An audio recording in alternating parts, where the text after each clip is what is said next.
Muy buenas tardes. De parte de la Asociación Costarricense de Ingeniería y Mantenimiento y Gestión de Activos ASIMA, les damos la más cordial bienvenida al webinar Resolución Efectiva de Problemas, Introducción al método Cordán, Análisis Causa-Raíz. Damos la más cordial bienvenida a todos los participantes que nos acompañan en este momento a través de nuestro Zoom. En este momento procederemos a ver un pequeño video de qué es ASIMA.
El conferencista de esta tarde, el ingeniero Santiago Sotullo.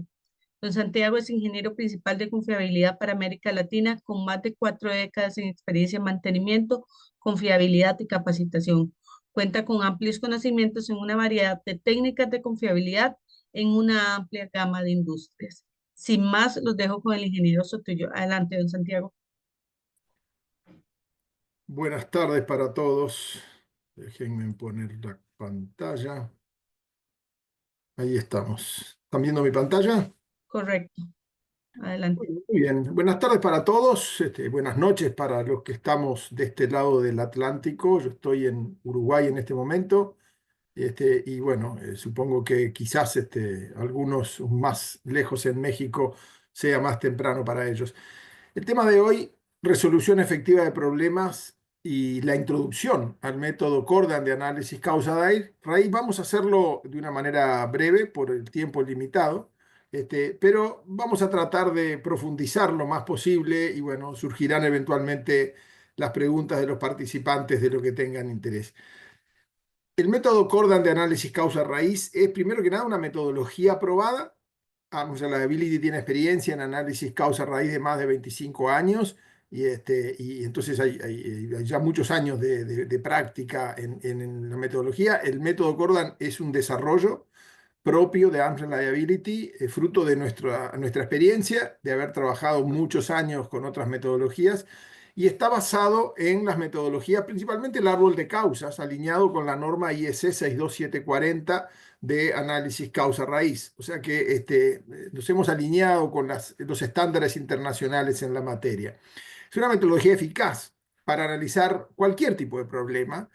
Puede ser un problema de seguridad, un problema ambiental, un problema operacional, falla de un equipo, ¿verdad? Y en definitiva, el objetivo siempre de resolver problemas es generar soluciones efectivas para que esos problemas no se repitan o, como vamos a ver más adelante, mitigar sus efectos o reducir su frecuencia, si es que no podemos evitar la repetición. El análisis causa-raíz como concepto, como metodología es, bueno, suponíamos que todo marchaba bien y de repente hay un incidente. Puede ser un cuasi accidente cuando no hubo daño, una lesión, una reclamación de un cliente por un problema de calidad, la falla de un equipo, en fin, interrupciones de proceso. En definitiva, teníamos operaciones normales y el día estaba de alguna manera planificado para hacer determinadas cosas, pero hubo una detención, hubo una parada, un problema que se interrumpe. Y ahí entonces pensamos, ¿pero qué? ¿No era que esto lo habíamos arreglado? ¿O cuántas costará esta vez reparar esto? ¿O cómo podemos evitar que esto vuelva a suceder? Empiezan toda esa serie de preguntas, ¿verdad? Todas las organizaciones en general, más allá de lo que sea que produzcamos o el servicio que demos o la actividad que tengamos, en definitiva tenemos y compartimos los mismos desafíos, ¿no? Tenemos activos para generar actividades, ya sea que seamos una industria, que seamos un centro de educación, una actividad social, pero ocurren problemas. Y esos problemas, en definitiva, llevan a interrupciones de nuestros servicios. Esos problemas, si son importantes, pueden afectar los objetivos de la empresa, ¿verdad? Si son menores, podrían eventualmente acumularse y con el tiempo, por no prestarles atención, dado que eran menores, convertirse en problemas mayores. En general, ¿qué sucede en las organizaciones? Nunca hay suficiente tiempo o recursos para resolver todos los problemas. Entonces tenemos que priorizar. Y a veces la crisis de hoy es la vieja noticia de mañana, hasta el siguiente problema. Y entonces nos quedamos tratando de, como se dice en esta región del mundo, atar con alambre para resolver y salir rápido del lío, pero efectivamente no estamos resolviendo a fondo los problemas. Entonces necesitamos una metodología que nos ayude a eso, ¿no? A resolver a fondo los problemas. La mayoría de las organizaciones tienen un enfoque hacia los problemas que a veces podemos decir de varita mágica, ¿no? Hay mucha presión del grupo porque cuando surge un problema hay que saltar a la solución. Y los jefes quieren que la solución sea rápida, sea para allá.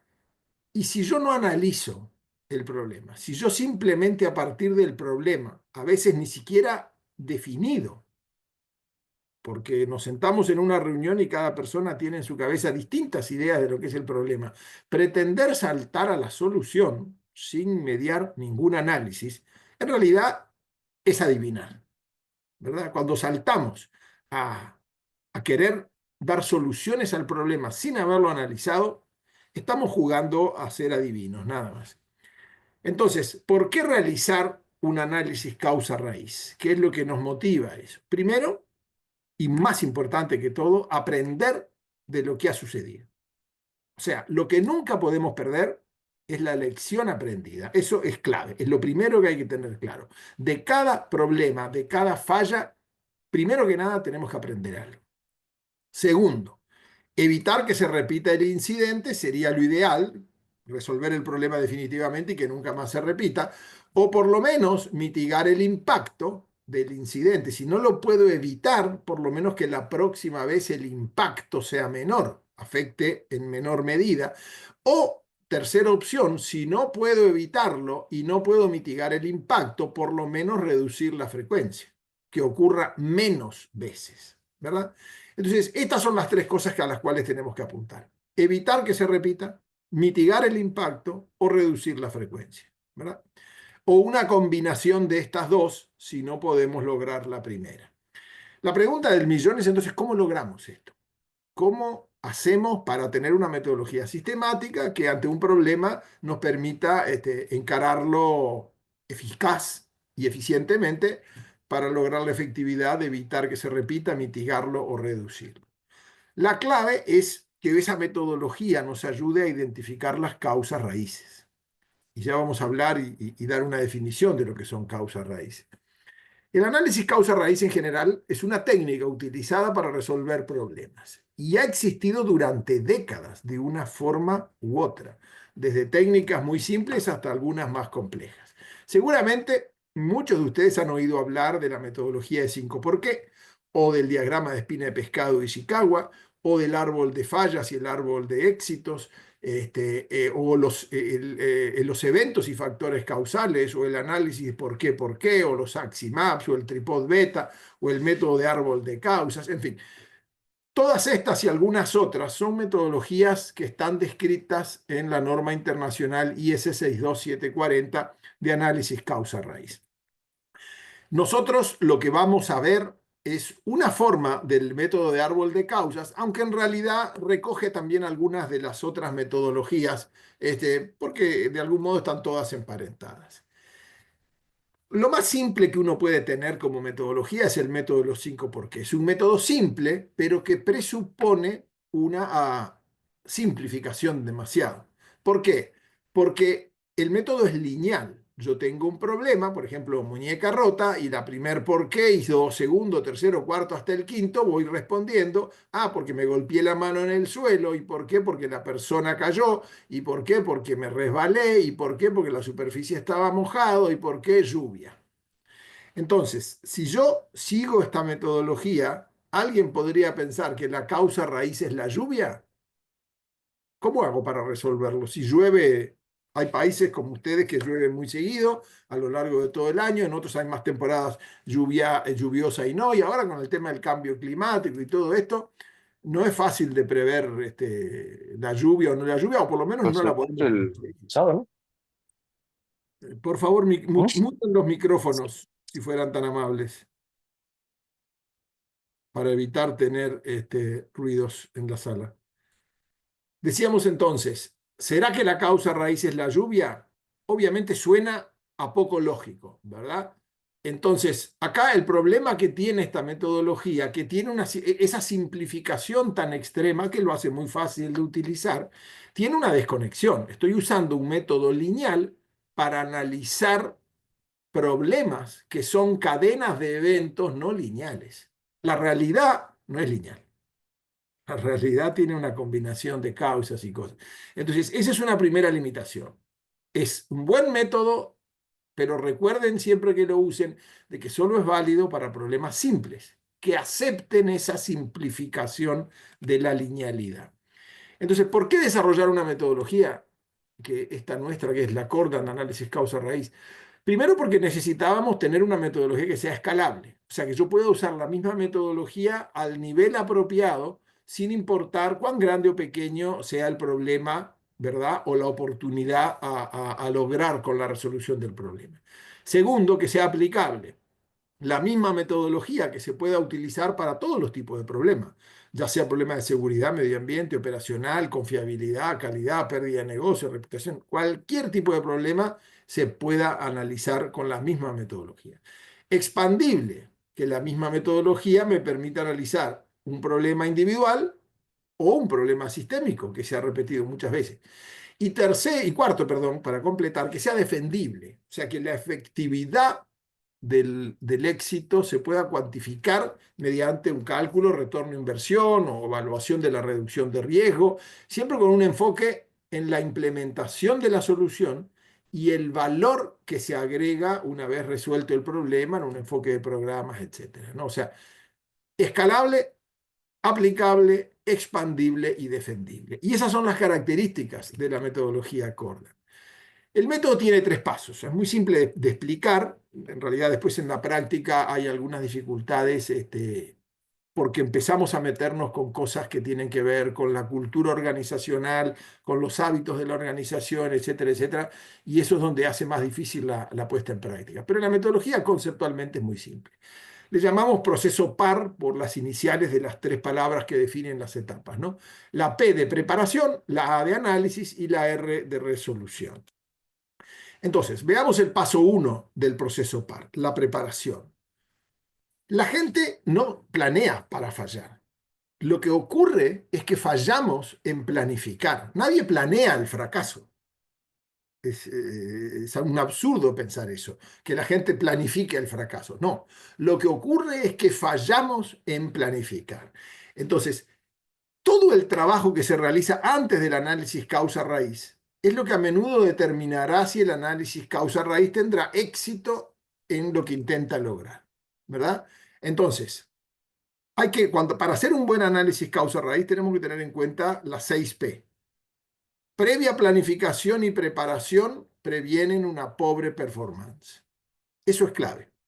Una vez que tenemos el problema, esas 6 P son las que nos van a guiar adecuadamente. Hay que planificar previamente y prepararse para prevenir una pobre performance en el desarrollo de nuestra investigación. ¿Qué cosas tenemos que hacer en la preparación? Recopilar información y datos, organizar a las personas que van a participar en la investigación o a las personas que vamos a consultar a lo largo de la investigación, ¿verdad? Y organizar el tiempo y el lugar. Cómo vamos a hacer, cuándo, dónde, etcétera. ¿Qué se necesita para el RCA? Primero, recopilar información. Por ejemplo, declaraciones de testigos, fotos y videos si los hay, lista de personas que estuvieron presentes en el momento del evento y poco antes o poco después del evento, que son todos nuestros potenciales testigos o informantes. Las evidencias físicas, incluyendo piezas rotas, muestras, etcétera, hay que etiquetar y grabar todo, como cuando vemos las películas policiales de CSI que hacen eso mismo. Bueno, es exactamente igual para nosotros. El registro que puedan existir de los sistemas de control distribuido, los informes de eventos que algún supervisor de área o jefe de área puede haber hecho luego del evento, los diagramas de incidentes que se puedan haber establecido o que debamos establecer, planos de los equipos, los PNID, los PFD, planos de lazo de control, esquemas, en fin, toda la información de los equipos y el proceso que ya existe en la empresa, todos los procedimientos de gestión del cambio que haya habido. Es muy frecuente que algunos problemas ocurren al momento de hacer un cambio, porque ese cambio no se hace de la manera correcta. Entonces eso es muy importante, tener todos los procesos de gestión del cambio y la documentación asociada. Procedimientos, planes de trabajo, listas de verificación, normas, estándares de trabajo, son cosas importantes para tener en cuenta. Registros de entrenamiento del personal. A ver, sabemos muy bien que entre fallas de equipos y errores de procedimiento también hay errores humanos. Entonces es bueno tener desde el primer minuto toda la información de qué entrenamiento recibió el personal.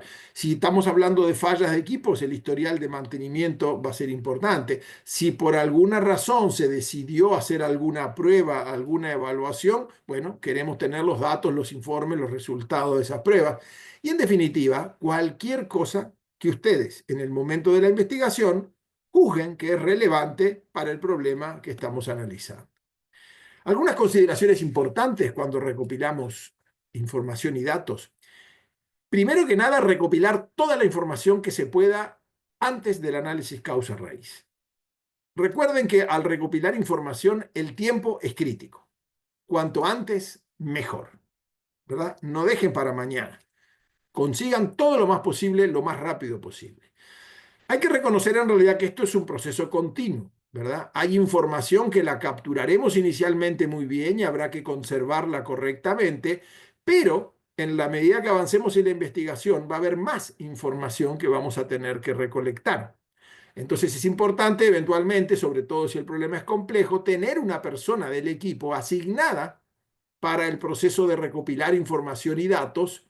Esto se justifica solamente cuando estamos analizando un problema muy grave, si no, el propio facilitador de la investigación será el que lidere todos estos procesos. A la hora de organizar las personas, la pregunta es quién debe estar ahí, ¿no? Entonces, siempre hay que tener en cuenta que el equipo de investigación es uno, pero a las personas que vamos a consultar pueden ser muchas más. Cuando hablamos de limitar el número, estamos hablando del equipo de investigación, los que van a ejecutar la investigación y llevar adelante el trabajo de investigar. Las personas a ser consultadas pueden ser no importa qué cantidad. Yo puedo tener decenas de entrevistas con todas las personas que tengan información relevante a la investigación, pero el grupo de investigación tiene que tener un tamaño limitado. Testigos son todos los participantes directos y personal con conocimiento de primera mano que haya estado antes o después o que conozca el proceso, etc. También habrá que tener como testigos a personal que pudo haber estado en la escena directamente antes o después del evento. Ahora bien, hay que tener en cuenta una cosa.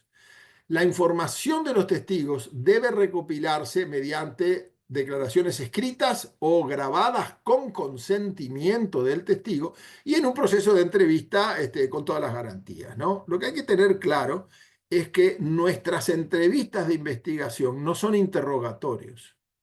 Recuerden que un análisis causa-raíz no es una búsqueda de culpables.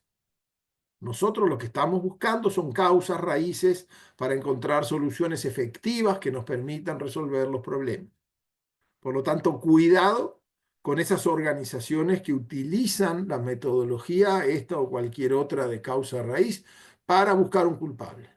Eso es un error conceptual gravísimo que lo único que hace es llenar de culpados la organización y los problemas siguen surgiendo y apareciendo y repitiéndose porque la organización no está resolviendo los problemas, está simplemente buscando un culpable. Y eso es un grave error. También es importante considerar los expertos en la materia, ¿verdad? Subject matter experts, como se dice en inglés. El experto en la materia puede no tener ningún conocimiento de primera mano del incidente porque no estaba ahí, pero él conoce la tecnología o conoce el proceso o conoce la máquina o lo que fuere. Entonces, por alguna razón al experto en la materia, por su conocimiento, lo queremos tener cerca para hacerle preguntas de detalle, ir a fondo en el conocimiento de lo que sea, proceso, equipos, tecnología.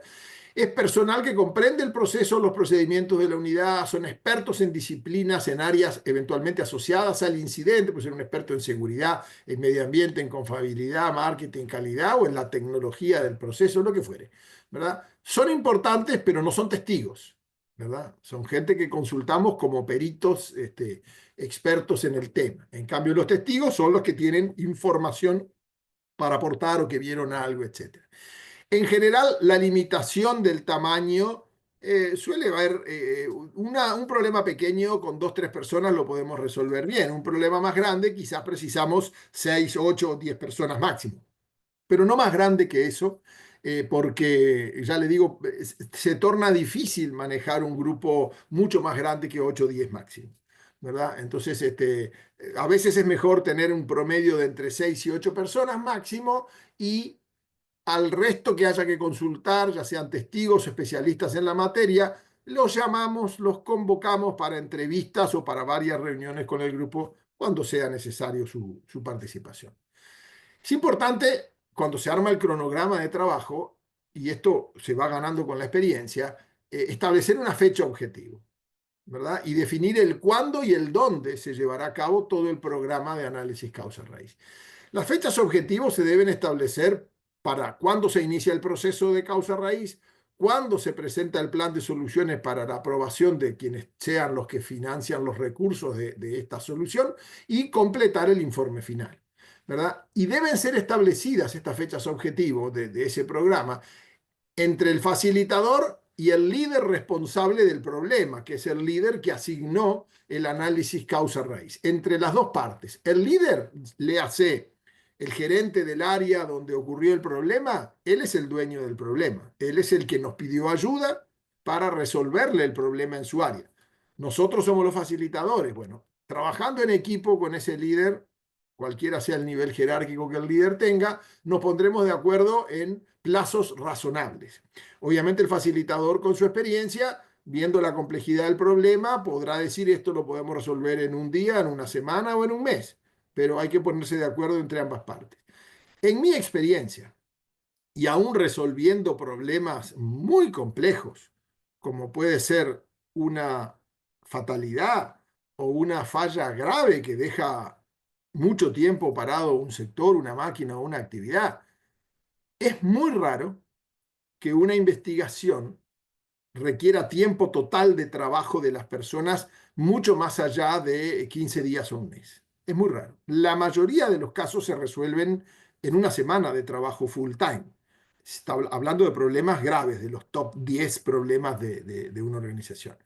Obviamente que a veces puede ser necesario hacer algunos test, algunas pruebas para complementar la investigación y obtener datos, y esas pruebas pueden demorar más tiempo. En ese caso se pone un stand-by en la investigación hasta que vuelva la información y ahí continuamos. Pero tiempo efectivo de trabajo, si sumamos la primera semana, dejamos en espera hasta que vengan los resultados de algún ensayo, algún test, y en la parte final nunca supera más. Yo personalmente, lo que más me ha durado es en un caso de una fatalidad que me tocó investigar y que hubo una semana previa de entrevistas y luego la semana de poner en común toda la información, armar el gráfico, definir las causas raíces y determinar las soluciones y hacer el informe. En este caso hubo que hacer traducciones a varios idiomas por la compañía internacional que era. Y bueno, eso llevó 2 semanas y 2 días, pero ese fue el que me llevó más tiempo. Así que yo diría que en experiencia máximo un problema muy complejo puede llevar un mes de trabajo full time. Obviamente que cuando hablamos de problemas más simples, que quizás no tengan tanta urgencia, ustedes no tienen por qué trabajar full time. Podrán trabajar a reuniones de 2 horas o 3 horas por día, ¿verdad? Eso hay que adaptarlo a la realidad. Siempre La gravedad mayor exige mayor dedicación y más cantidad de gente. La menor gravedad del problema puede permitir mayores flexibilidades, menos gente, menos tiempo o más espaciado en el tiempo todo el proceso de trabajo. A modo de ejemplo de cronogramas que se suele usar en organizaciones, por ejemplo, el primer reporte del evento, contar qué ocurrió, debería estar a las 24 horas, para que toda la organización se entere de que hubo un incidente, un problema, un accidente, una falla, lo que fuera, inmediatamente. Y esto en general es responsabilidad del propio líder del área que tuvo el problema. Luego, el análisis causa-raíz comienza. Es bueno que comience, si es un evento grave, no más tarde de las 48 horas, digamos, ¿no? O sea, que sea inmediato. Si es un problema crónico o sistémico, bueno, puede ser que este problema se haya repetido muchas veces en los últimos meses, entonces no es que estamos empezando a las 24 horas de el único incidente, sino que lo haremos cuando el jefe de área decide que ese problema crónico merece una investigación. Cuando empieza la investigación, como digo yo, en una semana, 2 semanas máximo, deberíamos por lo menos tener un informe intermedio, si es que ya no terminamos, y máximo un mes, 6 semanas. Nos tomamos aquí un margen de seguridad extra, por si hay que hacer, como digo yo, alguna traducción en el informe final. Al mes o mes y medio que esté el informe final, ¿verdad? Pero en general hay que tratar de hacerlo siempre lo antes posible. Pero este es un cronograma que es bastante realista y con márgenes amplios que les dan a ustedes tiempo suficiente para hacer bien las investigaciones y tener tiempo suficiente para hacer los informes y los planes de acción con soluciones con el suficiente tiempo para analizar, discutir, valorar y tener las aprobaciones que estos reportes requieren. Paso 2, el análisis. Ya tenemos la preparación, hemos recogido información, ahora tenemos que ponernos a analizar. Hay un cronograma y hay que trabajar. El paso 2 del análisis tiene varios puntos. Primero, desarrollar una declaración de problema. Hay que definir el problema. Segundo, a partir de esa definición de problema, construir el gráfico de causa y efecto, validar las causas, y vamos a ver de qué hablamos cuando hablamos de esto, y finalmente realizar un control de calidad de ese gráfico causa-efecto, que es muy importante, como ya vamos a ver. Desarrollar una declaración del problema. Primero que nada, hay que ponernos de acuerdo en cuál es el incidente, ¿verdad? ¿Cuál es el problema o situación considerada como no deseada o dañina que no se debe permitir que vuelva a suceder? Por lo tanto, que es significativa para nosotros. Ese incidente hay que definirlo y tenemos que estar todos de acuerdo. El problema fue, ejemplo, la rotura de la máquina X. Muy bien. El tiempo. Debemos establecer el momento en que ocurrió el incidente, tanto en términos cronológicos, qué día y a qué hora, etcétera, como circunstancialmente. ¿En qué circunstancias estábamos? ¿Fue al inicio del turno? ¿Fue al final del turno? ¿Fue cuando se estaba cargando el batch? ¿Cuando se estaba poniendo presión en el sistema? Las circunstancias son muy importantes. Ahí suelen aparecer muchas causas. Tercera cosa a definir es la ubicación. ¿En qué lugar ocurrió el incidente? Tanto lugar físico, en qué coordenadas, si estamos hablando en el campo, en qué kilómetros, si es una tubería o una línea eléctrica, o en qué lugar de la planta, en qué equipo, cuál fue el tag del equipo donde ocurrió. Pero también aquí circunstancialmente, en qué condiciones estaba el área de trabajo. ¿Estaba bien iluminada? ¿No estaba bien iluminada? ¿El trabajador estaba trabajando externamente un día de tormenta o era un día normal? En fin, ese tipo de circunstancias físicas locales también importan. Y finalmente, es muy importante cuando definimos el problema, el impacto. ¿Qué impacto generó este problema? Y ese impacto tiene que ser cuantificado en todos los aspectos que sean relevantes: seguridad, medio ambiente, beneficios para la organización o pérdida de beneficios o costos extra, reputación para la empresa si afecta a la imagen pública, etcétera, etcétera. Pero no solo hay que considerar el impacto real, sino también el impacto potencial. Porque recuerden que a veces podemos haber tenido suerte. Sí, la parada fue de 8 horas porque teníamos el repuesto en almacén. Si no, la parada pudo haber sido de 8 meses, porque es un ítem que demora mucho en ser provisto. En fin, el daño potencial también hay que considerarlo. En aspectos de seguridad eso es muy claro. Pudo haber sido un cuasi accidente o tuvo una lesión leve, pero quizás ese incidente tiene un potencial alto, incluyendo eventual la potencialidad de fatalidades. Por lo tanto, hay que siempre considerar en el impacto lo real más lo potencial. Cuidado con menospreciar un problema porque realmente no pasó nada. Pero si podía haber pasado algo más grave, hay que considerar ese escenario también. Entonces, ¿cuál es el problema? El problema es el nombre del incidente. Ese es el que le vamos a poner al problema. Ese problema, evento o ruptura, esa cosa que no queremos que vuelva a suceder y que además es importante para el negocio, nos impacta en el negocio de manera significativa. Y el nombre del problema debe de alguna manera reflejar esa importancia, ¿verdad?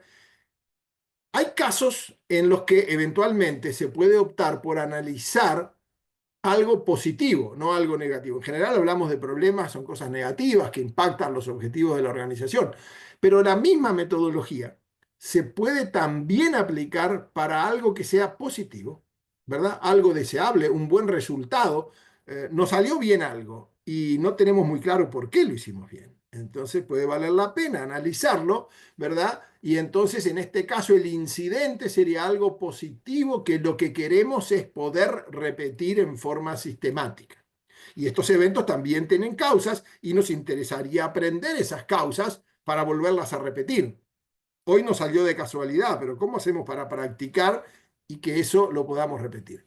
Honestamente, es poco frecuente que nos llamen para analizar casos positivos, ¿verdad? Lo más común es que uno utilice la metodología para analizar problemas, y eliminar problemas, pero potencialmente es posible usarla también para casos positivos, aunque seguramente no llegue a ser ni uno cada 10 que les toque analizar. Entonces, ¿cuáles son nuestros problemas típicamente? Bueno, problemas que nos generan impactos en pérdidas de ingresos, perdemos plata, pérdida de producción, la producción se para, fallas en equipos, más allá de lo esperable, eventos que impactan en la seguridad y que pueden, por tanto, lesionar personas, eventos que generan eventuales impactos ambientales, eventos que pueden tener un gran potencial, aunque no haya pasado nada, como los cuasi accidentes a los que me refería antes. En definitiva, son eventos significativos que por una razón u otra, esa significación es y se refleja en lo que llamamos descriptores que definen nuestras categorías de riesgo, en lo que llamamos las matrices de riesgo. O sea, cuando hablamos de matrices de riesgo, nos referimos a esta multiplicación entre severidad del daño y probabilidad de ocurrencia. Entonces tenemos diferentes frecuencias de probabilidad de ocurrencia, tenemos diferentes niveles de severidad del daño, ya sea para problemas de seguridad o impacto ambiental o riesgo en general, o de parada, pérdida de producción o pérdida de ingresos, o de ritmo de producción reducido, de impacto en la calidad, en fin. Podemos tener diferentes criterios aquí de acuerdo a lo que sea importante para la organización y en definitiva el producto de severidad por probabilidad nos da el riesgo. ¿Verdad? Tendremos riesgo bajo, riesgo medio, alto, severo y ustedes definirán las categorías como les parezca. Hay algunas normas que pueden indicar o ayudarles a definir estas matrices. Muy frecuentemente las organizaciones ya tienen su propia matriz de riesgo. Si no la tuvieran, nosotros colaboramos en el desarrollo de esas matrices, entendiendo el problema, pero en general lo más común es que existan. Y es fundamental tenerlas, porque estas son las que nos definen los niveles de lo que es no tolerable, alto y severo, lo que podría ser aceptable medio y lo que es realmente deseable, que es estar en una situación de riesgo bajo. Entonces, cuando hablamos de eliminar, es eliminar. Desapareció el problema, nunca más vuelve a ocurrir. Pero si hablamos de mitigar, estamos hablando de reducir severidad. Si hablamos de bajar frecuencia, estamos hablando de bajar probabilidad. Si podemos lograr una combinación de los dos, mitigar y reducir frecuencia, pues mucho mejor. Hacia eso vamos. Una vez entonces que tengo la información y que tengo definido el problema, voy a construir el gráfico causa-efecto. Y siempre hay que pensar que hay más de una causa para cada efecto. Cuando empezamos a preguntar por qué, a pesar de que venimos muchas veces del pensamiento lineal de los 5 por qué, hay que tener claro que en realidad cada vez que preguntamos por qué, hay por lo menos dos causas que debemos responder. Una causa activa y una causa existente. Las causas activas son causas desencadenantes, actuantes, son gatillos, ¿verdad? Son necesarias para generar el efecto. En cambio, las causas existentes deben estar presentes antes que las causas activas, para que cuando ocurran las activas generen el efecto, ¿verdad? Estas causas existentes son causas pasivas o inertes, ya que no hacen nada por sí mismas, pero son necesarias para que el problema ocurra. Hasta que la causa activa ocurra, las existentes lo que crean es la posibilidad, la potencialidad de ocurrir un problema. Piense en esa frase famosa que dice un accidente a punto de ocurrir. Un accidente a punto de ocurrir quiere decir que estaban ahí presentes todas las causas existentes que eran necesarias y solo faltaba que apareciera la causa activa. Las causas pueden ser algo que sucedió o estuvo presente, o también ser algo que no ocurrió cuando debía ocurrir o que faltaba cuando debía existir, ¿verdad? Ambas se pueden considerar. Ejemplo, considere las defensas ausentes o fallidas. Si yo me tiro de un avión y no tengo paracaídas, obviamente voy a tener un problema cuando llegue a tierra, ¿verdad? O la falta de mantenimiento. Si yo no tengo mantenimiento, y es bastante probable que los equipos fallen mucho más seguido que cuando yo tengo un buen mantenimiento. Los gráficos de causa-efecto, cuando empezamos a preguntar por qué, viajan hacia atrás en el tiempo. Lo que hacemos cuando investigamos y preguntamos por qué, ¿verdad? Empezamos a viajar hacia atrás en el tiempo. Nosotros en particular, otros colegas lo hacen de diferente manera, pero nosotros, por ejemplo, capturamos el incidente, lo ponemos a la izquierda del gráfico, y empezamos a preguntar por qué y a desarrollar el árbol de causas hacia la derecha. Hay quienes lo hacen de arriba para abajo. En realidad, eso es a gusto del consumidor. Nosotros venimos de una escuela que empezamos desde a la izquierda, ponemos el problema, que es el presente, y hacia a la derecha vamos investigando el por qué. Las respuestas que vamos dando cuando empezamos a preguntar por qué y las causas, ¿verdad? Las completamos hacia la derecha. Para que una causa conduzca a un efecto, tiene que haber sucedido antes en el tiempo. Por lo tanto, es secuencial. Y esto es muy importante, ¿verdad? Si bien en el universo sabemos que existen relatividades, acá estamos en un universo más o menos acotado, no nos afecta la relatividad, no estamos cerca de ningún agujero negro, por lo tanto hay una secuencia, hay una línea de tiempo y lo que vamos a hacer es ir preguntando por qué y caminando hacia atrás en esa línea de tiempo. A la hora de empezar un análisis, como decíamos, no está mal que ustedes puedan empezar por un 5 por qué. Si el problema es simple, tal vez hasta lo resuelvan. Pero recuerden que el 5 por qué es una metodología lineal para un evento no lineal. Entonces es muy probable que si el problema tiene un poquito nomás de complejidad, entonces probablemente van a tener que expandirlo, ¿verdad? A la hora de expandirlo, recuerden lo que decíamos. Hay que pensar de que por lo menos hay una causa de cada tipo, activa y existente. Por lo tanto, cuando yo pregunto por qué a partir de un problema, voy a tener que pensar en por lo menos dos causas. Por ejemplo, ¿por qué? Porque me golpeé la mano en el suelo. Y además, porque la posición de la muñeca doblada hizo que yo no me pudiera sostener y la fuerza adecuada con la que caí también hizo lo suyo. Entonces, tuvo que haber fuerza, caer de una determinada altura, tuvo que haber alguna posición de la mano que no fue muy favorable a la caída y por tanto el golpe en el suelo fue más fuerte o fue más grave, etc. ¿Por qué el golpe en el suelo? Porque la mano paró la caída, ¿verdad? El suelo estaba en la trayectoria de la caída, condición que parece obvia, pero que es importante registrarla, y que además la persona haya caído, ¿verdad?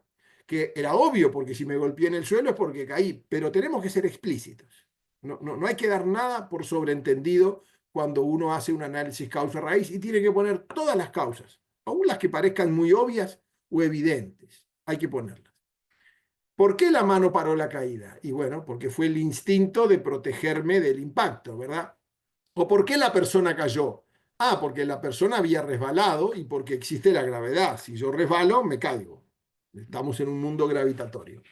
Entonces, así seguimos avanzando y eventualmente, ¿y por qué la persona resbaló? Ah, porque la superficie estaba mojada y porque él iba caminando por el camino y la suela de sus zapatos estaban desgastadas y el camino no es rugoso, es liso. Y además la persona estaba caminando rápido.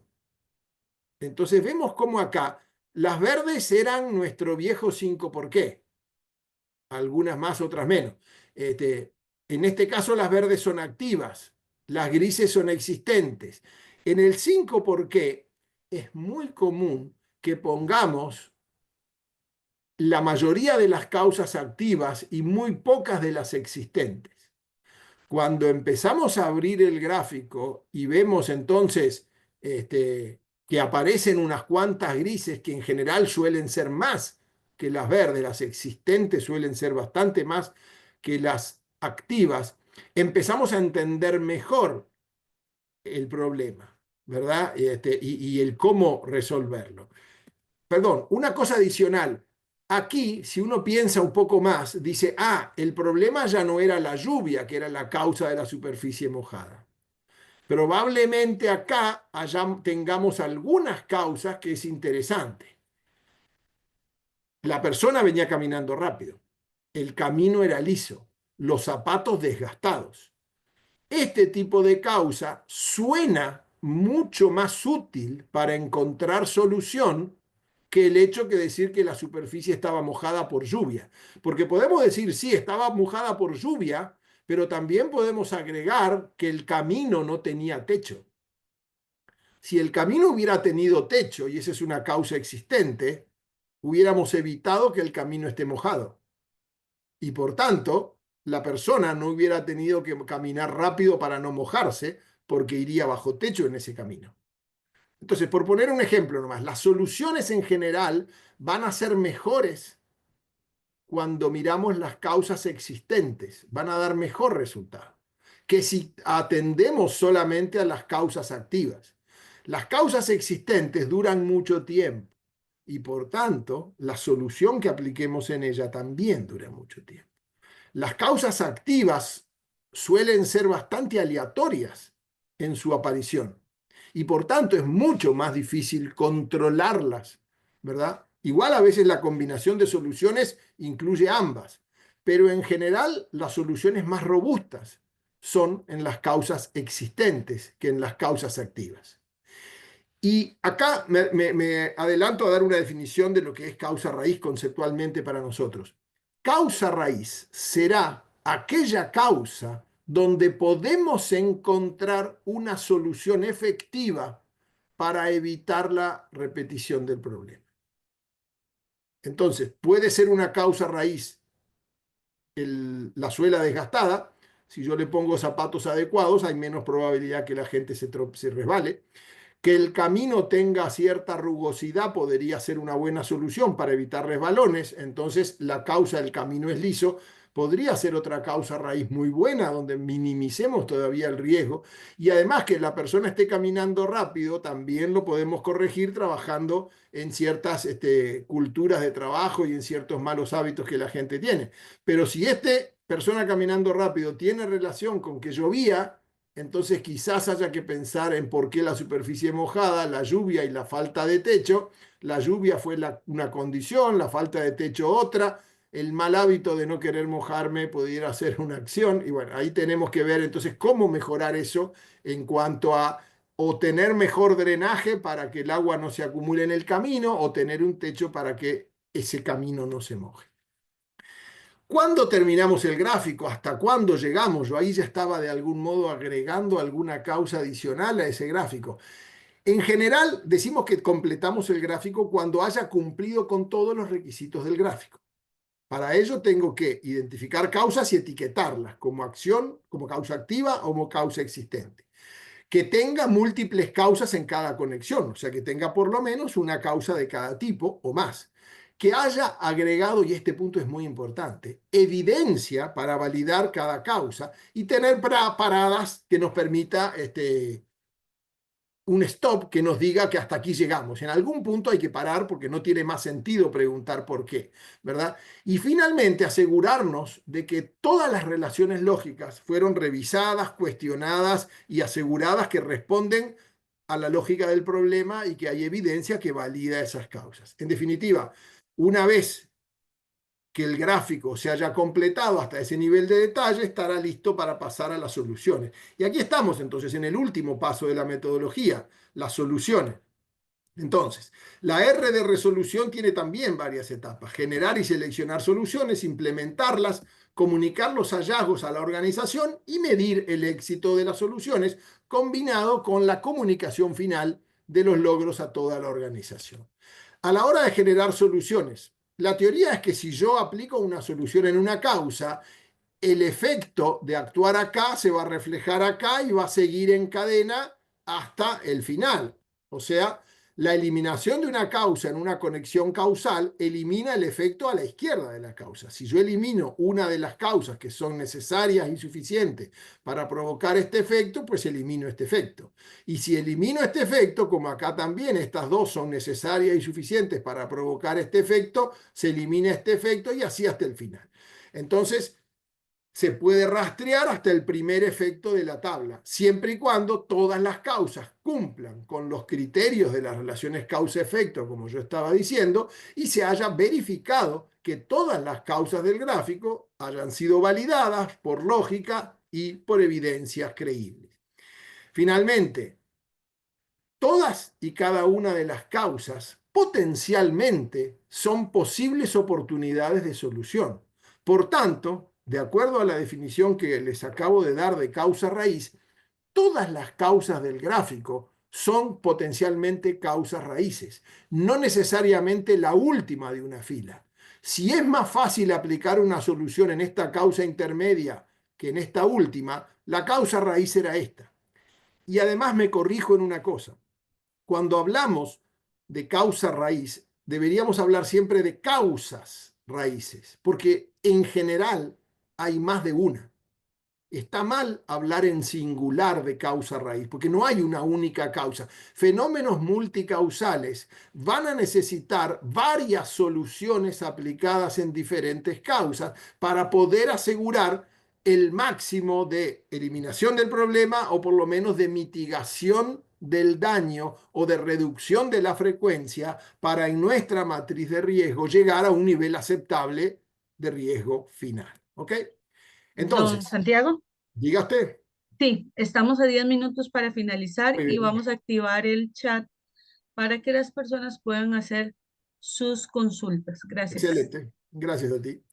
Entonces, en este gráfico que teníamos del análisis de la muñeca rota, recuerden que la condición lógica por defecto en un causa raíz es que las causas tienen que ser esta y esta y esta, todas juntas para generar el efecto. Y eso vale en cada una de las combinaciones.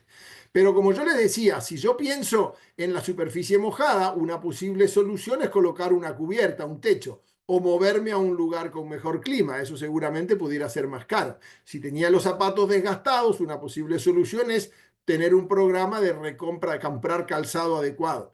Si el camino es liso, quizás agregar pintura de grano, rugosidad a la superficie. Si las personas caminan rápido, asegurarse de que las personas no tengan prisa, o si hay distancias largas, usar carritos de golf o algún otro vehículo para desplazar a la gente.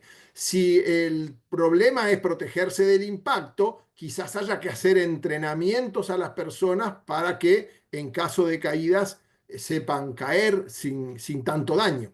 Y cuando la fuerza es adecuada, bueno, quizás el camino de paso debería ser de un material más blando, como eso que se usa a veces en las pistas de atletismo, etcétera. Así que uno cuando empieza creativamente a pensar en soluciones, aquí ustedes ven que la mayoría, no todas, algunas están en las verdes, pero la mayoría están en las grises, porque es donde están las causas existentes que dan, como decíamos, mejores soluciones. Son más efectivas, más permanentes, y eso es muy importante tomarlo en cuenta. A la hora de generar soluciones hay que pensar, como decíamos, en la lógica de que primero yo quiero eliminar la causa, si puedo. Si no, voy a intentar mitigar el impacto de la causa o por lo menos reducir la frecuencia que la causa ocurra para lograr esto mismo a nivel del problema, ¿verdad? Hay que pensar en algo que se llama la jerarquía de control. Esto viene de la ingeniería de seguridad. ¿Y qué nos dice? Las primeras soluciones y las mejores son las que eliminan la fuente de peligro. Para nosotros la causa. Si no puedo eliminar, yo podría sustituir esa fuente de peligro por otra que genere menos peligro. Si tampoco puedo lograr la sustitución, a establecer algún control de ingeniería que puede tener que ver con aislar la fuente o aislar a las personas potencialmente expuestas. Si los controles o generar barreras que impidan la transmisión de la energía que pueda dañar a las personas. Si los controles de ingeniería no son suficientes, agregaremos controles administrativos, supervisión y control. Planes de mantenimiento, por ejemplo, son un control administrativo. Vamos a generar un programa de trabajo que nos permita hacer tales o cuales cosas. Y si igualmente hay un momento en el cual hay que exponerse al riesgo, por ejemplo, cuando vamos a hacer las tareas, entonces hay que aplicar equipos de protección personal. Siempre hay que empezar en la búsqueda de arriba para abajo, en la búsqueda de soluciones y en definitiva elegir aquella combinación de soluciones en diversas causas que me garantice el máximo resultado posible. ¿Ok? Las soluciones son algunas que corrigen lo que ha pasado y otras que previenen que algunas cosas no vuelvan a pasar, ¿verdad? Las primeras son un poco más reactivas, las segundas son un poco más proactivas, ¿verdad? Pero muchas veces necesitamos de las dos. A veces las correctivas se aplican inmediatamente y las preventivas llevan un poco más de tiempo. A la hora de implementar las soluciones, ¿verdad? Tenemos que tener en cuenta de que si no hacemos esta parte de implementación, si nos olvidamos de que hay que asegurar la implementación de las soluciones que hayamos recomendado en nuestro informe, el problema es que estamos perdiendo el tiempo. Porque haber hecho un bonito análisis y que después no haya una lista de soluciones para implementar o no nos aseguremos que esa implementación sea bien hecha, ¿verdad? Es como perder el tiempo. El desafío es cómo asegurar que la implementación ocurra y que es crítico para cualquier programa de causa raíz. Esta última etapa de implementación es fundamental, es clave. Es un proceso diligente, consistente y robusto que debe estar respaldado por la gerencia. Es imprescindible ese seguimiento de la gerencia para asegurarse que realmente se pongan en práctica las soluciones. Terminando, que ya estamos en los 5 minutos finales. Les recuerdo lo que dijimos al principio. El método Cordan de análisis causa-raíz responde a la norma IEC de causa-raíz y es un proceso que tiene 3 etapas, 3 pasos. Preparación, análisis y resolución de problemas, con el detalle de pasos que ya habíamos visto. Hasta aquí entonces el resumen de esta apretada síntesis de la metodología y bueno, quedo a la orden para todas las preguntas. Veo que acá hay algunos mensajes directos en el chat. ¿Tú Ujú. me pasarás alguna pregunta si Sí, hubiera de YouTube? Muy bien, veamos. bueno, vamos a ponerle en sus pantallas en este momento la evaluación de la actividad para que la puedan ir completando mientras hacemos el tiempo de preguntas. Aquí don Enzo dice que si existe algún software que apoye la metodología. Sí, señor. ¿Existe algún software? El software se llama así. La metodología es Cordant RCA. El software se llama Cordant ADE, Asset Defect Elimination, eliminación de defectos de activo. Como decíamos, la metodología permite analizar tanto problemas complejos como problemas simples y en el software se puede hacer tanto un 5 por qué como un Ishikawa, como un análisis de árbol de fallas completo. Es muy flexible. Y no importa si ustedes aprendieron con nosotros o aprendieron una metodología con algún otro colega. Es muy personalizable el software. Si ustedes le quieren llamar diferente, acción y condición a las causas o causa física latente o humana, podemos adaptar las terminologías a muchas de las metodologías que en el fondo somos todos similares. A ver, a todos nos gusta decir que somos los mejores, pero por honestidad profesional en el mercado hay muchas metodologías de análisis causa-raíz. Nosotros trabajamos muchísimos años con la metodología Apollo, más de 25 años, ¿verdad? Por razones de marketing. Arms Reliability fue adquirida hace 3 años por Baker Hughes. Hoy somos parte del grupo Baker Hughes. Y bueno, Baker Hughes justamente creó esta marca Cordan, integrando varias soluciones, entre otras la de análisis causa-raíz, pero es una suite de software que tiene varias cosas. Tiene un software que era el viejo System One de Bentley Nevada para control predictivo. Tiene otra parte del software que era el antiguo 1PM, un software de confiabilidad de Arms Reliability, y tiene también el módulo de análisis causa raíz que ahora se llama Cordant ADE, Asset Defect Elimination. A ver, hay mucho software en el mercado de causa raíz, seguramente ustedes conozcan algún otro. La gran ventaja que tiene el nuestro es que ya está integrado. Si ustedes mañana quisieran aumentar la incorporación de otras herramientas, ya está integrado en la suite Cordan con el módulo de análisis de confiabilidad, que tiene para hacer un montón de cosas, y con el módulo de salud de activo, Asset Health, que permite hacer todo un monitoreo predictivo de los activos en línea.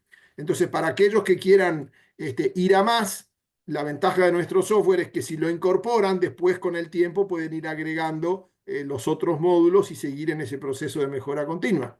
Muchos otros software que hay en el mercado de causa raíz son software independientes, buenos para hacer causa raíz, pero que no están en realidad conectados con ninguna otra plataforma de confiabilidad que les permita retroalimentar ese proceso de mejora continua, que siempre es el ideal cuando uno maneja varias herramientas en este campo.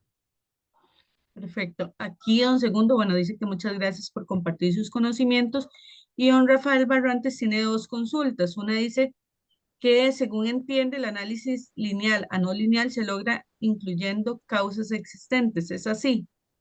En general sí, porque es lo que más falta, pero puede ser que en un 5 por qué alguien haya puesto algunas causas activas y otras existentes. Eso depende que respondamos cuando respondemos al por qué. Entonces, lo general, lo más común es que la mayoría de las causas en un análisis de 5 por qué lineal sean causas activas y que lo que esté faltando sean causas existentes, pero no es una regla absoluta. Puede ser que alguien haya puesto alguna causa existente. En general son muchas activas y algunas pocas existentes. Por lo tanto, lo que más hay que buscar cuando uno quiere abrir el árbol, porque el problema es más complejo, lo que más hay que buscar es causas existentes, pero también alguna activa falta. Así que hay que mirar un poco todo a la vez. Perfecto. Don Rafael también nos hacía la consulta de que se han encontrado soluciones que no sean económicamente factibles en alguna empresa. Sí, claro que sí, porque cuando uno hace la tormenta de ideas de soluciones y empieza a debatir en el grupo sobre todas las posibles soluciones, el ideal es que el grupo sea lo suficientemente creativo para que tire ideas muy locas. Entonces, obviamente, cuando uno luego evalúa costo-beneficio de las soluciones, efectividad de las soluciones, capacidad de ser realizadas en nuestra organización, seguramente si la tormenta de ideas fue buena, van a aparecer algunas soluciones que las tenemos que descartar por absurdas, por caras o por lo que fuere. Entonces, sí, es bueno que hagamos una tormenta de ideas realmente pensando fuera de la caja y con la mente bien abierta para que nos surjan toda la cantidad de ideas, aún las que parecen más locas. Recuerden que cuando uno hace tormenta de ideas, para cualquier etapa del proceso, en realidad en todas las etapas del proceso se aplica la tormenta de ideas, para buscar causas, para buscar información, para buscar soluciones, etc. En la etapa de soluciones, cuando uno hace la tormenta de ideas, no tiene que criticar las soluciones. Las anotamos todas asociadas a su posible causa. Luego, aplicamos, el método tiene ciertos criterios de evaluación de las soluciones, que obviamente ahora en la presentación, por ser muy breve, no dio para ver todo en detalle, pero esos criterios de evaluación que tienen que ver con, como decía yo, la efectividad, la rentabilidad de la solución, su costo, facilidad de aplicación, etcétera, etcétera, nos permiten evaluar cuáles son las mejores soluciones para nuestro caso. Como dije siempre, va a ser más de una, por lo tanto, supongamos, se nos ocurren 12 ideas, de las cuales hay 6 que las descartamos porque son demasiado locas, caras o poco prácticas. Entonces nos quedamos con otras 6 que suenan muy bien, ¿verdad? Pero de repente de esas 6 decidimos priorizar y primero elegimos las, por decirlo en un lenguaje común, las buenas, bonitas y baratas. Y esas son las 3 primeras que vamos a intentar poner en marcha. Ese es el plan A. Las otras 3 que habían sido aprobadas, pero que no eran tan buenas, tan bonitas o tan baratas, las dejamos como plan B de reserva. Si la primera aplicación del plan A con 3 posibles soluciones no da resultado, tenemos el plan B para aplicarlo. Pero ¿esto qué nos permite? Nos permite no gastar todo de una vez. Si tenemos unas soluciones que hablan de que nos podemos de algún modo priorizar, uno puede elegir las soluciones que considera que van a ser razonablemente exitosas y si después tiene éxito, se ahorra de gastar lo otro. Si no tiene éxito, tiene todavía el plan B para seguir implementando soluciones. Así que uno ahí tiene que medir un poco la actividad y sí, hay soluciones que si fuimos suficientemente creativos en la tormenta de ideas, va a haber varias soluciones que se descarten, ¿no? A veces ya en la tormenta de ideas elegimos todas soluciones que son aplicables y efectivas y al final no tiramos ninguna porque eran todas buenas. Pero lo normal es que alguna se descarte. Perfecto. Aquí nos consultan que al usar el análisis no lineal, causas activas existentes y proponer ambas soluciones, podríamos considerar que este tipo de análisis es algo similar al uso del modelo de queso suizo, el que busca reducir o mitigar el riesgo en la generación de algún evento no deseado. Exacto, exactamente. El modelo del queso suizo lo que nos está diciendo es que no es solamente una barrera defensiva la que falló cuando tuvimos un problema. Simplemente hay múltiples barreras y como las barreras no son perfectas, hay múltiples agujeros. Entonces, si los agujeros se alinean, el problema me afecta. Cuando yo logro que los agujeros no se alineen, ¿verdad? A veces lo que tengo que hacer es agregar más barreras en mi queso suizo. Es exactamente eso. La lógica conceptual está muy bien si usted piensa en el queso suizo, es exactamente eso de lo que estamos hablando. En el curso formal hablamos del modelo del queso suizo también como parte del concepto que está por detrás de las metodologías. Sí, señor. Perfecto. Aquí nos dice el mismo participante que gracias por compartir tan importante el análisis como tan importante la implementación. Debemos asegurar ambas, el uno sin el otro no funciona. Correcto. Ese es un comentario que hace. Después nos tienen otra pregunta acá de Juan Diego Rodríguez. Esta sesión será grabada y enviada para su repaso. Esta sesión está siendo grabada y se va a subir al canal de YouTube. Ahí va a poderla volver a repasar o enviársela a algún colega que no nos pudo acompañar. En don Segundo Delgado dice, pienso para estructurar y dar con solución, eso, solución, causa raíz, es vital la comunicación en la recolección de la información del evento. Sí, la búsqueda de información y recolectar información es crítico. ¿Por qué? Porque es muy frecuente que las evidencias, las pruebas y esa información se pierda muy rápidamente. Entonces, cuanto antes obtengamos todas las informaciones que estén disponibles, mejor, como dijimos al principio. Eso es fundamental. Acá tengo en el chat algunas otras preguntas que me parecen importantes, si me das un minuto más. Eh, Sí, es que hay otras de don Rafael Barrantes, pero estoy Sí, leyendo. Rafael, una justamente. Él dice, ¿existe la probabilidad de que en algunos casos todas las causas activas y existentes sean causas raíces? Dice, esto lo consulto porque por lo general se trata de llegar a una causa raíz y parece que se ha manejado como una regla no escrita. Empiezo por atrás, Rafael. Sí, la regla de que la gente tiende a presionar a los grupos de investigación para que lleguen a una causa raíz es una regla no escrita y que no existe. Está mal. No hay una única causa y aquellos que presionan, no, tenés que decirme la única causa, simplemente se están equivocando, porque no hay una única causa.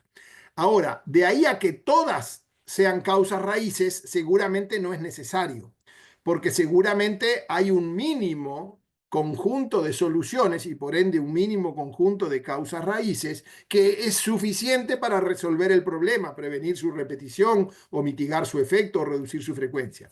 Así que es muy raro que todas acaben siendo causas raíces, pero todas tienen el potencial de ser causas raíces. En la práctica solo serán causas raíces aquellas en las cuales encontramos una solución efectiva y adecuada, que además es costo-beneficio y que la podemos aplicar. Porque repito, nuestra definición de causa raíz no es la última de la fila, no. Nuestra definición de causa raíz es cualquier causa del gráfico donde encontramos una solución efectiva que aplicada sobre esa causa nos ayuda a resolver el problema.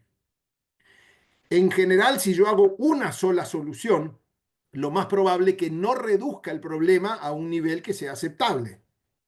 No voy a mitigar lo suficiente, o no voy a reducir la frecuencia lo suficiente, o no voy a eliminar el problema. Entonces, por eso es que en general precisamos varias acciones. Y tomando el ejemplo de la pregunta anterior del queso suizo, a veces tenemos que actuar en varios discos de queso para trabajar con una mejor solución, ¿verdad? Es como tener una solución que sea redundante. Está bien, yo tengo un problema de bombeo. Bueno, voy a reparar la bomba principal, pero además voy a revisar la bomba de reserva para asegurarme que tengo una bomba de reserva que si falla la primera, la segunda entrega el líquido. Eh, Dice, Aquí tenemos, alguien bueno, pregunta, ¿el análisis tan importante como la implementación? Sí, Camacho me parece que es, que pregunta, gracias por compartir, tan importante es el análisis, tan importante es la implementación. Exactamente, uno no funciona sin el otro y lo más común es que la gente haga muchos análisis que después quedan en la estantería, en la biblioteca y nunca se implementan. Así que no se olviden de esto. La etapa final es la más importante. Porque es como ustedes llegaron, dominaron la pelota durante todo el partido, llegan al arco rival y no patean al arco. Es lo mismo. Así que eso es muy, muy importante. Eh, Dice alguien, no comprendí, Rafael, de nuevo, no comprendí la flexibilidad del uso del método Cordan. Sí, es que básicamente el método está hecho para que yo lo pueda aplicar. Primero, para cualquier tipo de problemas. No es solo para seguridad o solo para fallas de mantenimiento, es para cualquier tipo de problemas. Segundo, es escalable. Yo lo puedo aplicar a un problema muy simple, empezando con un 5 por qué o haciendo un Ishikawa, y si después veo que necesito, porque el problema resulta que era más complejo de lo que yo pensaba, no es que tengo que tirar a la basura lo que hice. Simplemente lo amplío, lo abro. Ahora no es un 5 por qué, ahora es un árbol y empiezo a preguntarme más cosas alrededor, ¿verdad? Entonces sí, siempre uno puede escalar y crecer. Y lo mismo con la gente y la información que uno recoge. Si el problema es pequeño, pocas personas ayudan a resolver el problema y con poca información quizás ya lo resolvimos. Si el problema es más complejo, seguramente no nos alcance y hay que entrevistar a más gente y tengamos que pedir ayuda a otros colegas especialistas. Entonces, siempre la escala del problema nos va a definir cuánto tiempo hay que dedicarle, cuánta gente tiene que trabajar, cuánta información y evidencias debemos conseguir. Y por tanto, cuántas soluciones y causas raíces van a aparecer. ¿Quién quedó por aquí? aquí tenemos otra de Juan Felipe que dice, gracias por la presentación. ¿Es posible aplicar esta metodología para investigar varios eventos en un solo RCA? A ver, no es recomendable. Siempre que hacemos una investigación de causa raíz, estamos identificando un problema y analizamos ese problema. Si tienes varios problemas, hagamos grupos por separado. O el mismo grupo primero atiende uno, después otro, después otro. Porque si tú analizas varios problemas a la vez, bueno, ¿cuál es el objetivo? Uno tira para un lado, otro tira para el otro. No, ordénate. Los problemas son, todas las causas del gráfico son eventos, ¿verdad? Así que voy a aclarar un poco de terminología, porque cuando tú dices investigar varios eventos, un gráfico causa-efecto es un conjunto de múltiples eventos que están encadenados por las reglas del causa-efecto. El evento primario es lo que llamamos incidente o problema. Entonces, cuando analizamos con un causa raíz, analizamos un evento primario cada vez. Lo que debemos hacer en todas las organizaciones es hacer una lista de esos eventos primarios, priorizarlos por el impacto para tener lo que se dice una lista de los 10 primeros y entonces empezar por el más grave, ya sea de riesgo o financiero, lo que fuere, ¿no? Hay que priorizarlos, definirlos, esos varios problemas que tú tienes, priorizarlos. A veces puedes hacerlos en paralelo, pero con dos grupos. Acá preciso un grupo de especialistas en esto y allá otro grupo de gente diferente. Entonces lo puedo analizar por separado. Es más, muchas veces ocurre que cuando uno está investigando un cierto problema, descubre que dentro de ese problema tiene otro que es tan grande como el primero y que conviene analizarlo por separado, o más tarde o con otro grupo de personas. Porque tenés que tener un objetivo en mente. No podés estar con dos objetivos en mente porque si no, por experiencia te digo, no haces nada. Fundamental ordenarte. Si tienes varios problemas, priorízalos, ataca primero uno, resuélvelo bien, después el segundo, resuélvelo bien, o si lo quieres hacer en paralelo con dos grupos de investigación independientes. Pero el mismo grupo atender dos problemas es un entrevero que no lleva a ningún lado. Aquí, gracias, don Santiago. Aquí don Juan Felipe nos dice, ¿cómo se podría verificar la efectividad de las soluciones planteadas en el análisis? Muy buena pregunta. Lamentablemente el tiempo no nos dio para explicarlo. Como decía yo, lo que tenemos es criterios de evaluación. Criterios que tienen que ver, voy a citar algunos, probablemente no agote la lista completa, pero solo a modo de ejemplo. Primero, evaluar la facilidad de implementación, si es fácil o no es fácil de implementar esa solución. Si hay que hacer un estudio previo, ya es un poco más complicado, cosas por el estilo. La efectividad que estimamos que tiene esa solución en el objetivo de eliminar la causa o por lo menos mitigar el efecto o reducir la frecuencia de la causa. La efectividad, muy importante. Tercero, el costo. Y cuarto, el beneficio que genera, para ver si el costo-beneficio me cierra. O el costo y el riesgo que mitiga y que reduce. A veces no es un tema de plata, pero sí es un tema de riesgo. Si la tarea es cara, pero me reduce significativamente el riesgo, y quizás me sirve. Si la tarea es barata, pero no me ayuda en nada, estoy tirando la plata. Aunque sea barata, no me sirve. Entonces, uno tiene que evaluar varios criterios. A modo de ejemplo, esos son algunos, ¿verdad? Y eventualmente se pueden agregar los criterios, porque también en eso, la metodología flexible, se pueden agregar los criterios propios de la organización. Las propias matrices de riesgo que las organizaciones tienen, de alguna manera, ya nos están diciendo cuáles son los criterios que importan para esta empresa, la de ustedes. Entonces, si ustedes ya tienen matrices de riesgo, seguramente muchas de las criterios definidos en las matrices de riesgo son cosas que tendrán que ser evaluadas para poder calificar si una solución es buena. Como por ejemplo, cuánto mitiga en impacto, cuánto en severidad, cuánto mitiga en frecuencia en caso de que no pueda eliminar el tema. Entonces, sí, hay varias metodologías ahí y varios criterios para valorar cada una de las soluciones, porque evidentemente uno va a hacer el mínimo posible de soluciones para tratar de gastar lo menos posible, pero siempre que sea efectivamente suficiente para resolver el problema. ¿Qué más? Camacho agrega acá un comentario que está bien.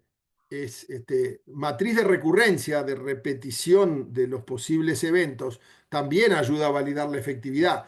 Solo que esta matriz de recurrencia, obviamente, la podemos construir nunca a priori, sino a posteriori, después que el evento ya ocurrió varias veces. ¿Esto qué quiere decir?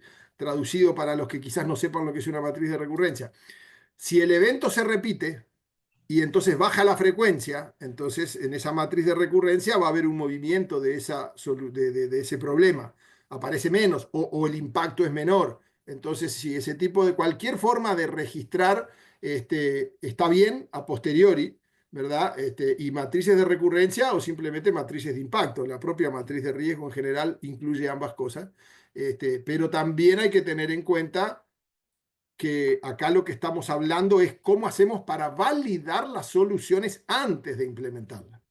Después de implementarla, ya está, ya me jugué por esa solución. El tema es cuando tengo que elegir qué soluciones pongo en práctica, cómo hacemos para valorar y entonces definir estas soluciones son las que voy a poner en práctica, esto es el plan A, y estas otras que pueden ser un poco más caras o más difíciles, las guardo como plan B. Si el plan A no funciona, aplico el plan B. Perfecto. Bueno, ahí les puse el canal de YouTube, ya por tiempo tenemos que finalizar el webinar. Como les dije anteriormente, va a quedar grabado, en un ratito, ya lo voy a subir al canal y nos encuentran como Acima Mantenimiento. Vamos a valorar si podemos dar un curso con don Santiago Eso Tuyo para el segundo semestre. Entonces, ahí igual a los que participaron en el webinar, les vamos a estar notificando si hay algún curso con don Santiago para que puedan participar. Agradecemos muchísimo, don Santiago, su presencia por haber sido el primer profesor de este 2025 en brindarnos este tipo de capacitaciones para nuestros agremiados y agremiadas y participantes en general. A todos los que lograron unirse, tanto de Costa Rica como extranjeros, muchísimas gracias. Y don Santiago, un mensaje de despedida para todos. Bueno, muchas gracias por haberme una vez más llamado para participar en estos webinars o actividades en general de ACIMA. Realmente a mí es un placer muy grande, les tengo mucho cariño, tengo un montón de amigos en Costa Rica, así que por supuesto que me da mucho gusto y por lo que veo acá tenemos muchos colegas que nos escuchan desde México, desde Ecuador y de varios países más de toda Latinoamérica, así que a todos ellos un abrazo enorme, desde Venezuela y aparece otro colega. A todos un abrazo enorme, a todos desearle lo mejor para este 2025 y que, bueno, que puedan hacerlo con una metodología efectiva de resolución de problemas, la nuestra o la de algún otro colega, pero sí, que trabajen duro para resolver problemas. Recuerden que la competitividad, tanto a nivel profesional de cada uno de nosotros como de las organizaciones en las que trabajamos, tiene que ver con la velocidad a la que resolvemos, y la velocidad y efectividad a la que resolvemos los problemas. El que va a llegar primero a la meta va a ser el que resuelva la mayoría de sus problemas lo antes posible. Así que esa es la labor nuestra del día a día. Como decía un amigo, hay que ir sacando piedras del camino, ¿verdad? Y eso es lo más importante, que estas metodologías nos ayudan. Son muy fáciles de aprender, pero son muy difíciles de practicar porque nos exigen combatir nuestros viejos malos hábitos. Y cambiar malos hábitos nos cuesta mucho trabajo a todos los humanos. Así que les deseo buenos hábitos y muchos éxitos en este 2025 a todos. Y bueno, como decía los organizadores, ojalá sea con un curso presencial en cualquier momento, ahí, sin duda. Un placer sería poder estar de nuevo en Costa Rica. Perfecto, muchísimas gracias. Y a todos los que están conectados todavía, muchísimas gracias por su participación. Los esperamos dentro de 15 días con un nuevo webinar que Acima tiene para ustedes. Que tengan feliz noche.